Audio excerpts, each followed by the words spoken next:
बेनज़ीर, आप क्या समझती हैं यूनाइटेड नेशन सिक्योरिटी काउंसिल में इसका जिक्र होना कितना प्रेशर डाल सकता है अफ़गान तालिबान के ऊपर? इससे मुतल्लिक पहले भी रिपोर्ट्स आती रही हैं बट अमली तौर पर उस तरह से कुछ हुआ नहीं। क्या इस बार कुछ मुख्तलिफ है?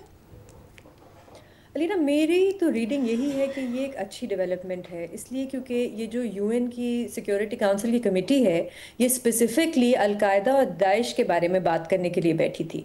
और वहाँ पे टीटीपी को हाईलाइट किया गया कि टीटीपी जो है वो खित्ते के लिए एक इमर्जिंग और एक बड़ा सीरियस किस्म का ख़तरा बनती जा रही है। तो मेरे ख्याल से ये बात एक अहम इम्पॉर्टेंट डेवलपमेंट है कि वहाँ पे टीटीपी का जिक्र हुआ कि ये एक इमर्जिंग थ्रेट है सेंट्रल और साउथ एशिया के लिए।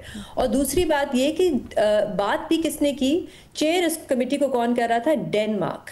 ऐसा नहीं है कि हमारा जो मौक़िफ़ है वो सिर्फ हमारे जो इत्तेहादी ममालिक हैं वो इस कमेटी में रख रहे थे। डेनमार्क जो एक यूरोपियन मुल्क है उनकी तरफ से भी ये बात जो है हाईलाइट की गई। और इसी के साथ मैं ये जोड़ूंगी कि एजाज़ ने इंटरव्यू किया था अभी 1-2 दिन पहले, जो यूरोपियन यूनियन के एम्बेसडर आए हैं पाकिस्तान में, और उन्होंने भी यही बात की जो हमारा मौक़िफ़ रहा है कि जो दहशतगर्द हैं अफ़गानिस्तान में वो पाकिस्तान पे हमला करते हैं, और ये जो पाकिस्तान का कंसर्न है ये एक बड़ा सीरियस और एक जेन्युइन कंसर्न है। तो इससे लगता ये है कि हमारा ये जो मौक़िफ़ है ये और ममालिक जैसे यूरोपियन ममालिक हैं वो भी अब इस बात को मान रहे हैं। और वैसे अलीना, ये तो अब एक डॉक्यूमेंटेड फैक्ट है, यूनाइटेड नेशंस में उनकी रिपोर्ट है कि किस तरह टीटीपी जो है उनको लॉजिस्टिकल और फाइनेंशियल सपोर्ट मिल रही है अफ़गान तालिबान से। जहाँ तक तजारती ताल्लुकात की बात है, और ये जो दौरा है अफ़गान तालिबान के जो वज़ीर हैं उनका भारत में, ये इसलिए इंटरेस्टिंग है क्योंकि पिछले 6 हफ्तों से तकरीबन पाकिस्तान ने जो तजारती रास्ते हैं अफ़गानिस्तान के साथ वो बंद किए हुए हैं।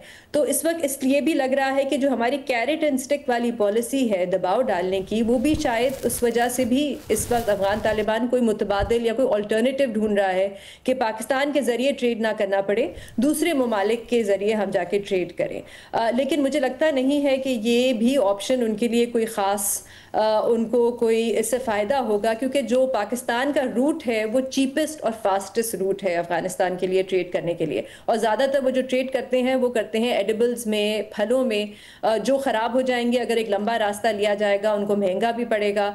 तो बात ज़्यादातर वहाँ पे उनके जो खुद ही वज़ीर हैं जाने से पहले उन्होंने कहा कि हम बात चाबहार पोर्ट पे करेंगे कि चाबहार पोर्ट के ज़रिए हम कैसे आसानी से तजारत कर सकते हैं और ट्रेड कर सकते हैं। लेकिन मुझे लगता नहीं है कि ये भी ऑप्शन उनके लिए कोई ख़ास वायबल होगा। अफ़गानिस्तान एक लैंड लॉक मुल्क है, उनके पास ज़्यादा ऑप्शंस नहीं है।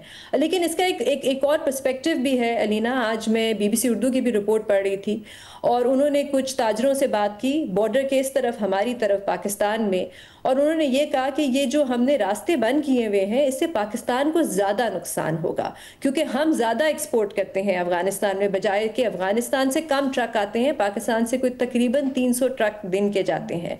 तो ये जो हमारे लिए एक अफ़गानिस्तान में जो मार्केट है ये बहुत अहम है, और अगर हम ये मार्केट से निकल जाएंगे तो आहिस्ता आहिस्ता हमारी स्पेस कम हो जाएगी और दूसरे ममालिक जैसे ईरान जो है वो आहिस्ता आहिस्ता इस मार्केट में अपनी जगह बना लेंगे।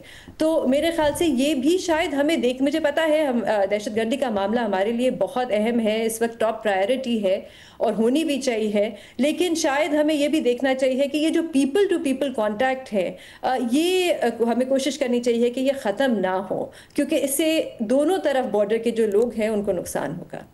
अच्छा, ये इंटरेस्टिंग पॉइंट है क्योंकि एक तो ऑफिशियल चैनल से कहा जा रहा है कि तिजारत होती है, एक अनऑफिशियली बार बार बताया जाता है